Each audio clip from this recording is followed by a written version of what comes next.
A Via Sacra é uma antiga tradição da Igreja Católica que remonta ao século IV, quando os cristãos se dirigiam em peregrinação à Terra Santa. Como muitas das nossas tradições católicas, a Via Sacra pode ser rica, profunda e repleta de sentido, principalmente pelos diversos encontros de Jesus no caminho do Calvário.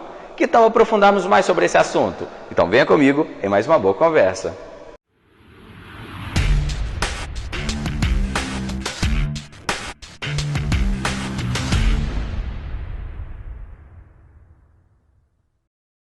E a nossa boa conversa de hoje é com o Frei Francisco, mas antes de começar a nossa conversa, aquele pedido de sempre, Frei, se inscrever no canal, clicar no sininho, dar like no vídeo, para assim que a gente publicar material novo, você logo já receber a notificação.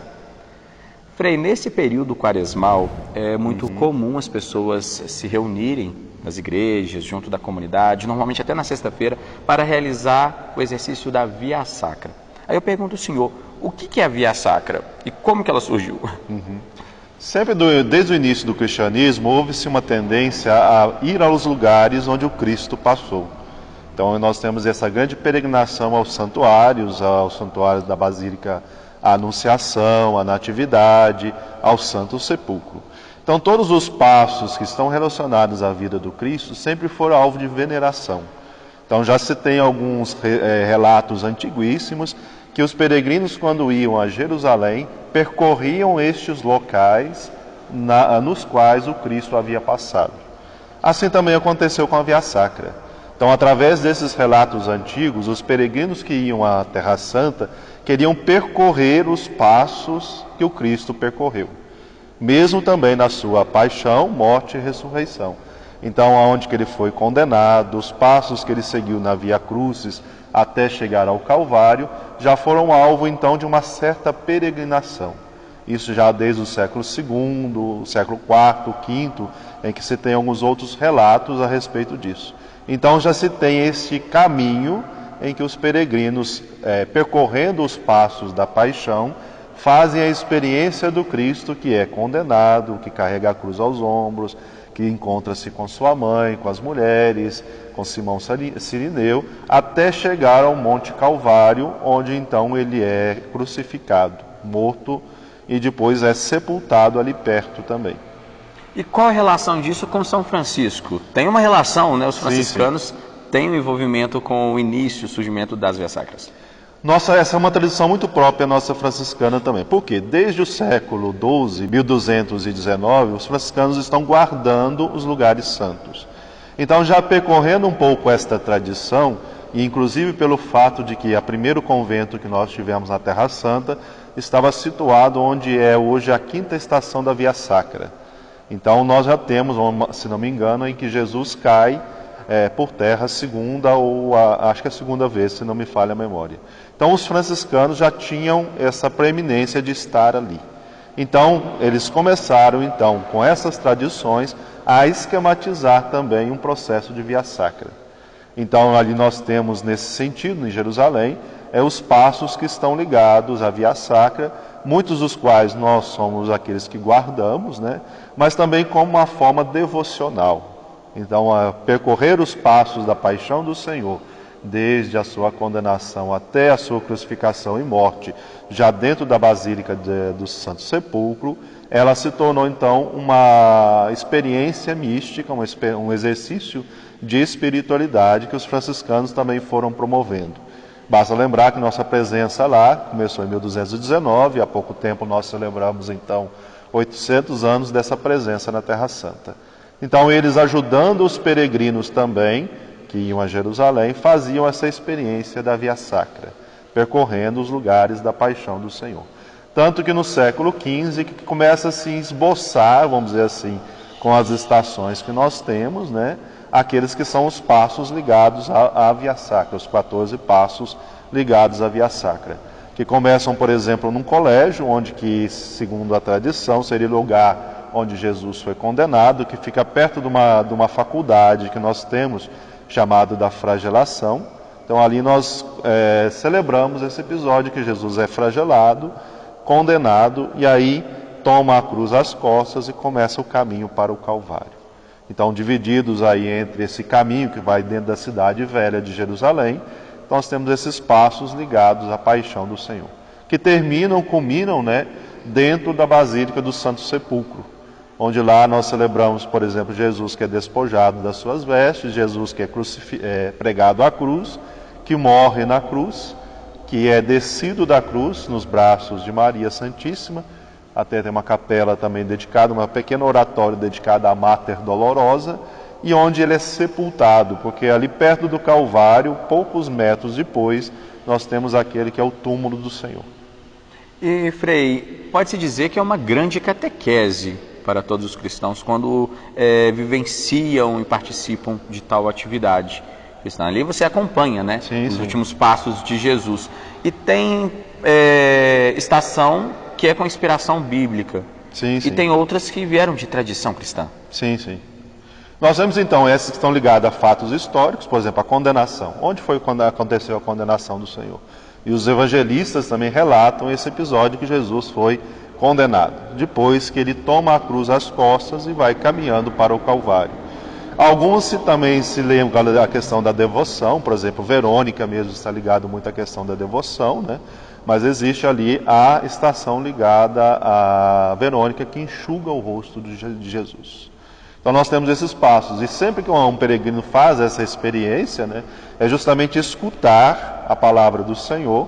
Olha, aqui Jesus caiu a primeira vez, aqui Jesus encontrou-se com sua mãe, aqui Jesus fez essa experiência da queda, do consolo e da força que vem através do apoio de Simeão, né? E muitas vezes a gente pode absorver todas essas palavras para a nossa vida e nos colocar também as nossas quedas, os nossos encontros, o sofrimento das várias mães.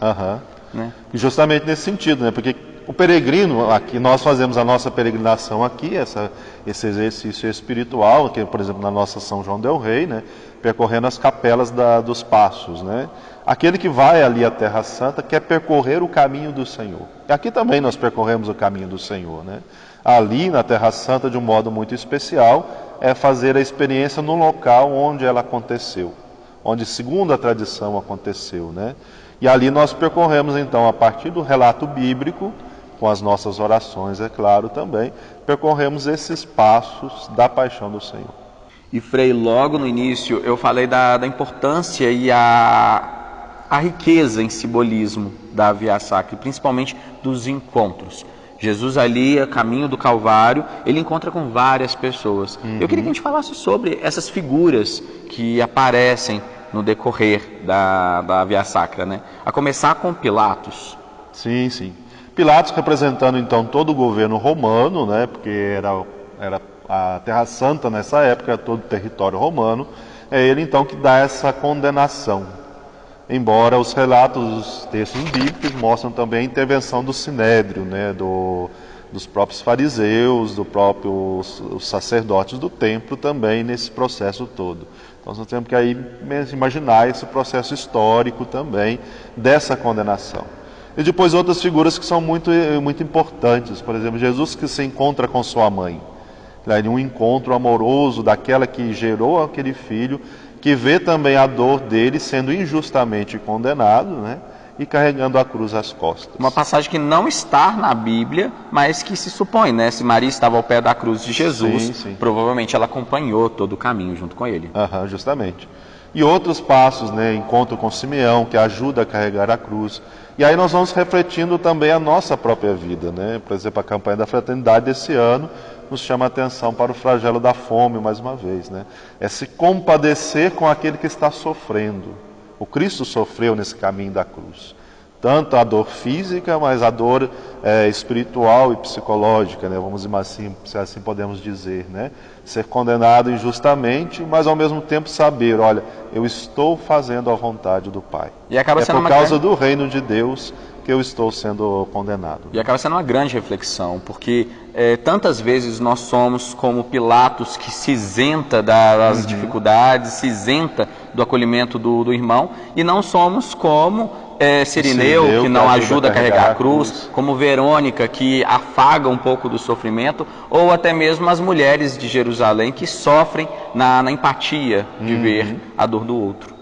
Né? E justamente esse exercício nos faz ver isso, né? Nos faz experimentar esta dor para que a gente possa se compadecer também da dor do outro, né? E ao mesmo tempo esse caminho ele nos leva e nos aponta para algo muito maior, que é a ressurreição. Porque justamente nesse período da quaresma, a gente geralmente não faz a última estação, que alguns textos apontam como a estação da ressurreição, né? Mas a gente faz até a morte, porque nós vamos vislumbrar na vigília pascal o grande mistério da ressurreição. Ali na Terra Santa nós fazemos essa experiência, pois ir até, por exemplo, a Basílica do Santo Sepulcro, lá nós celebramos a paixão, a morte do Senhor, mas sobretudo nos alegramos com a sua ressurreição. E aí a testemunha, por exemplo, do silenciosa, mas da palavra que tem uma força, né, que é do Santo Sepulcro, o lugar, o túmulo do Cristo vazio, mas uma palavra que conforta, que faz perceber também que todo esse sofrimento ele deve ser superado para que a vida ela seja a lei máxima que orienta toda a nossa vida, a ressurreição, né? E é como nós falamos muito aqui na nossa conversa, é se inspirar na história de Cristo, mas também trazer isso para nossos dias de hoje, né? Os sofrimentos dos Cristos hoje. Sim, das mães que sofrem ao ver não ter nada para dar de alimento aos seus filhos, daquele que ajuda o outro a carregar a cruz, daquele que se solidariza, né, com aquele que está sofrendo o flagelo da cruz, o flagelo da fome. Então, nos solidarizar, nos sermos próximos, ter o coração que vai ao encontro do coração daquele que sofre ali. E todo mundo pode realizar o exercício da Via Sacra, né? Sim, Muitas sim. paróquias têm já na programação quaresmal, na programação da Semana Santa, aqui em São João do Rei, igual o senhor mesmo falou, tem as riquezas da tradição cristã aqui, nos passinhos, tudo, mas você mesmo, ou visitando dentro da igreja que tem os passinhos, né, as estações, mas em casa mesmo você pode refletir, né? Com certeza. Inclusive a CNBB também oferece, através dos subsídios das celebrações da Via Sacra, nesse texto que nos faz acompanhar essa reflexão toda da igreja nesse momento, né? Sobretudo a partir do tema de fraternidade e fome, né? Que é o tema da campanha da fraternidade desse ano. Então é um convite para todas as pessoas neste período quaresmal. Sim. É uma atividade quaresmal. Com certeza. Né? Frei, muito obrigado por todas essas informações, essa riqueza de conteúdo para a gente e por também inspirar cada vez mais as pessoas a aproximar de Cristo. Muito obrigado. E muito obrigado você de casa por acompanhar mais uma boa conversa. Semana que vem, mais um encontro marcado. Um grande abraço, fiquem todos com Deus.